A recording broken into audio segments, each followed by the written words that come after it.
সুত মারানি আমি জুস খাই চা খাই আমার ওজন কমতাছে তাইলুনের মতো ফুললে থাকে ওজন কমতাছে আবার ওজন কমতাছে তাও তো দেখি ওজন তো আর কমে না মোটা কিছুদিন আগে জামাইটা মারা গেছে, ভাবছি সে বোধহয় একটু পরিবর্তন হইব, কিন্তু না, জামাই মইরা যাওয়ার পরে সে তো পুরা বাদশা। আপনি ভাইরাল হতে চাই আমার কোন বাইরে দেখরে তো নামনে ভাইরাল হলাবে কেডা তুই কেডা ইদুর মুখী এমন পরিবর্তনে আইছে, এখন পুরো বাংলাদেশের মানুষ তার কমেন্ট বক্সে যাইয়া জুতা দিয়ে বাইরায়, পিছা দিয়ে বাইরায়, আবার অনেকে লিখিত ভাবে দেয় 120 টাকা দামের জুতা দিয়ে তাকে বাড়ি দেয়। কি একটা অবস্থা, এদের লজ্জা শরম কিভাবে হইব? বলিউডের নায়িকাদের মতো লাগতেছে আমি বলিউডের মতো তুমি বলিউডের নায়িকাদের সার মতো আরিয়া রায়ের গুয়ের মতো নামনে হিন্দুরের নামনে মানুষ ভাইরাল হয় জীবনে শুনছস ফ্লাইট জীবনে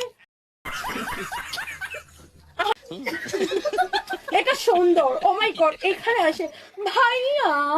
আগে যেরকম যাত্রা পালার মধ্যে ভাড়া করে আনা বলতো এই নাচো নাচো নাচো মানুষ না বুঝে যে কে নিতা আম্বানি আর কে হয়েছে যে সুত মারানি সারা বাংলাদেশের মানুষ ইন্দুরমুখী ডাকে হ্যাঁ করে তবলা বাজাইতে পারে না তোর বউয়ের তবলাটা একটু ভালো করে বাজা তোর বউয়ের তবলাটা একটু আটকা বুঝছ নাই